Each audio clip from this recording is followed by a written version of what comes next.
มื้อนี้ทีมงานเฮาออกเหตุพี่น้องเอ้ยกับป่าวีที่เดือนเราพอดีมีเหตุคนโดดขัวเนาะคนโดดน้ำคนโดดขัวสะพานอยู่เขตบ้านทางวันเฮาก็พอดี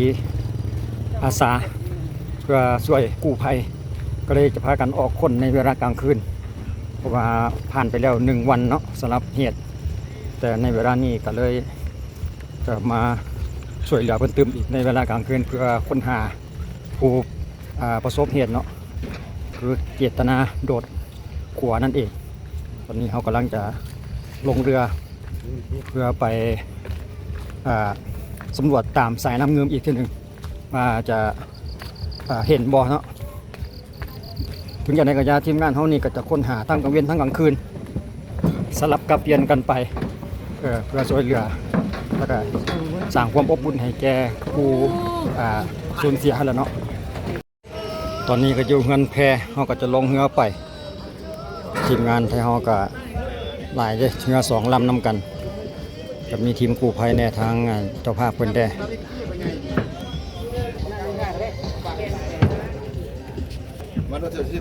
ยังบ่แน่ใจว่าจะมีจักลำจักคนลงนี่เนาะเรือ2 ลำนี่ฮะคือครับเป็นอยู่นะครับเพื่อนคล้ายๆกันนะนั่งรอโซเฟอร์อยู่เบิ่งบรรยากาศของขวาก่อนพี่น้องจุดนี่แหละที่เฮาด้านหน้าที่เฮาเห็นนี่แหละเป็นสะพานข้ามแม่น้ำเงิมเขตบ้านไฮทางงอนเนาะเขตทางงอนเฮาอยู่นี่ก็ฟังเขตทางงอนท่าสว่างทางงอนนั่นเองผู้ที่เขาให้โดดกว่ากับแม่นเพิ่นว่าเป็นเพศชายเนาะอายุประมาณ25 ปีอาจจะมีเรื่องส่วนตัวใดหนึ่งเฮาก็ยังบ่แน่ใจมีปัญหาในครอบครัวหรือส่วนตัวผ่านไปแล้ว1 วันเนาะสำหรับมื้อนี้เป็นวันจะเข้าเป็นวันที่2แล้วเนาะสำหรับค่ำคืนนี้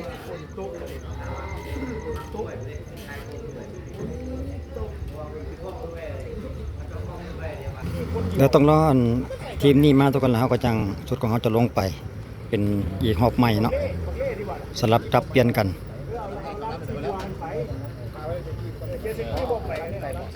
เราที่กระแบบนั่นแหละจะมีคุมนะสิเพราะอันนั้นที่ผมต้อง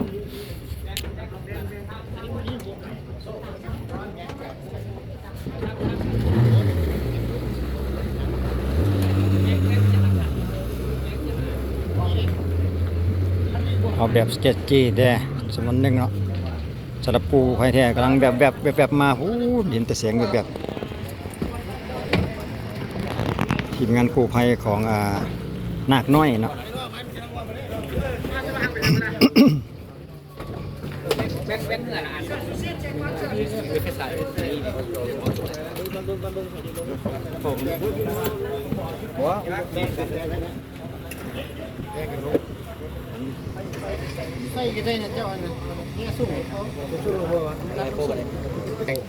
แบ่งเป็น2 จุดบ่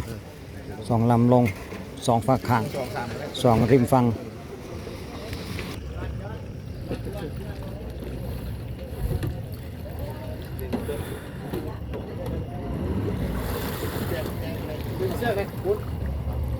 ได้เลขคำนั้นก็อยู่เลย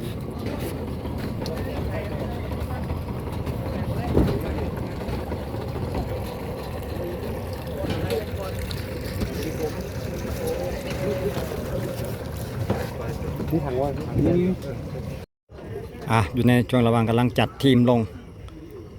1 2 3 6 7 คนไปก่อนอีกทีมหนึ่งเนาะจะตามอีกเป็นลำที่2จะลงไปคู่กันเลย2 ฝาก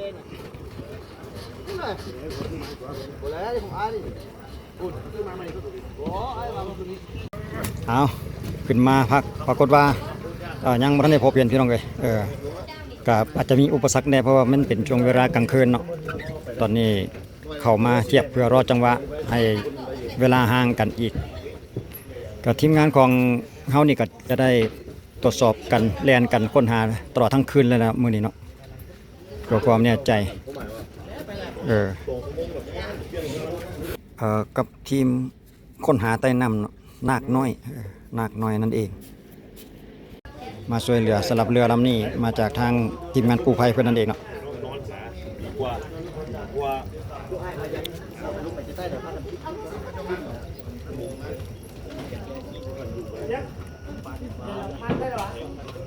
ถ้าหากว่าภายในคืนนี้ยังบ่ทันได้พบเห็นนี่เขาก็จะ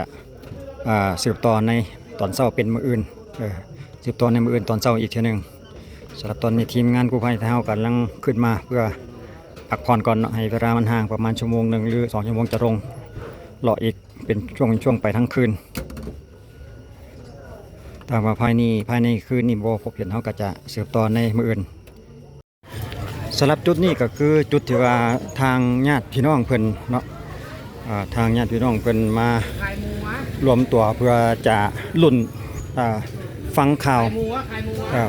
ให้มาจะรอปฏิหารย์ทางญาติพี่น้องทั้งหมดแหละ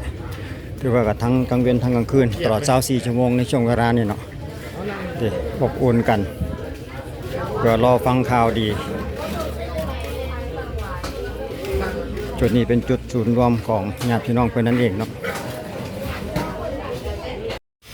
เอามาติดตามกันต่อยามมื้อเช้าพี่น้องกำลังว่าจะลงไปนำทีมงานเพื่อนพอดีมีทีมหนึ่งลงไปก่อนว่าพบเห็นแล้วว่าซั่นเด้ตอนนี้ทางทีมงานกู้ภัย1623เพิ่นกำลังมารอท่าอยู่ท่าเพิ่นว่ากำลังนำที่ว่านำร่างผู้สูญหายหันจะเอามาขึ้นอยู่จุดนี่เนาะอยู่เขตขวาทางงอนนี่แหละอยู่จุดที่ว่าเพิ่นโดดนี่แหละเอากันเลยรออยู่ในช่วงระหว่างการรอเพราะว่าเพิ่นพบร่างแล้วก็เฮาก็เลยบ่ได้ไปก็เลยมีแต่รอเบิ่งเวลาเพิ่นเอาขึ้นมาอย่างจุดนี้อีกทีนึงสรุปแล้วเพิ่นเอามาขึ้นอยู่จุดนี้เนาะก็มาบ่ทันเพิ่นแล้วเบิ่งก่อนว่าจะเอาขึ้นรักษาได้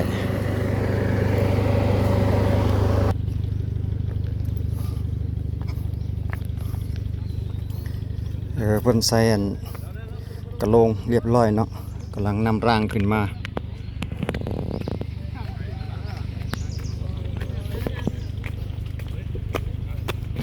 ทางก็อยากลำบากหน่อยหนึ่งเพราะว่าตะฟังอยากสั้น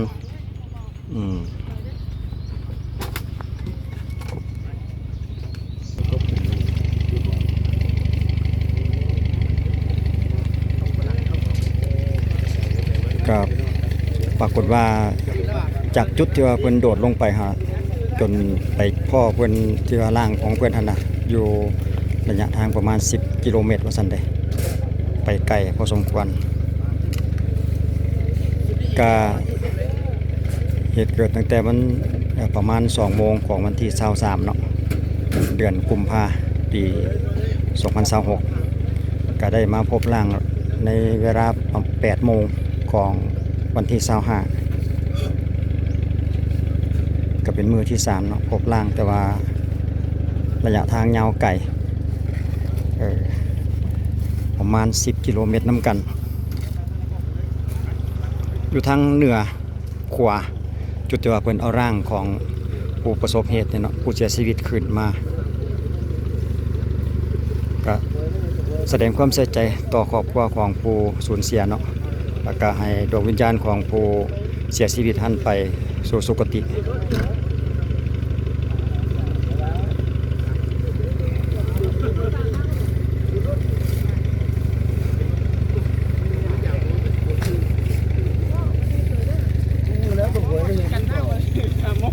อันนี้มันปักกันยาวๆหันบอกวิชาการใหญ่อันมันสุดบนไซว่ะ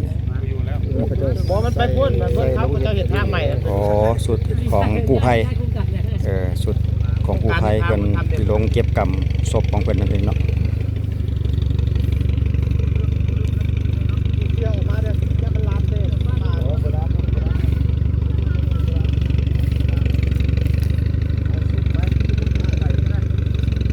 หลังจากนี้เพิ่นก็จะนำศพผู้เสียชีวิตท่านไปที่วัดเลยเนาะเหตุเกิดอยู่ที่ชายแดนเป็นกระเจ้าแล้วเป็นบ้านท่าสว่างเขตทางงอนเนาะบ้านท่าสว่างเขตทางงอนเมืองสายธานีนครหลวงเวียงจันทน์เฮานี่เองเป็นเพศชายอายุประมาณ25 ปี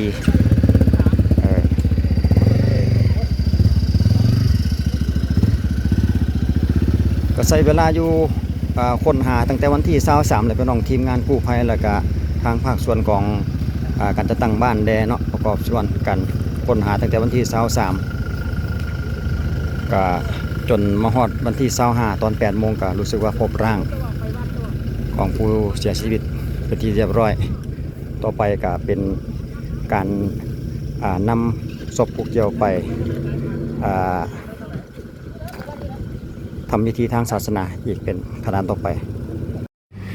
ปรากฏว่าเพิ่นเอามาที่วัดเลยเนาะเตรียมที่จะขึ้นเตารอเลย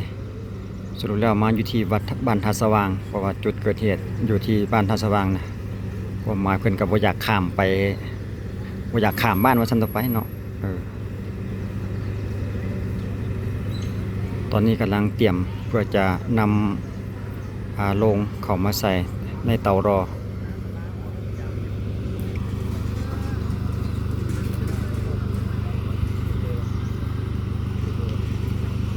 ก็แสดงความเสียใจต่อครอบครัวของผู้เกี่ยวเนาะแล้วก็ให้ดวงวิญญาณของผู้เสียชีวิตไปสู่สุคติ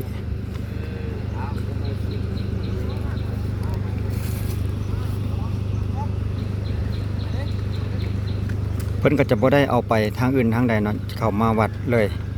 ขึ้นเตารอโดยทันทีทันใดเลยเนาะ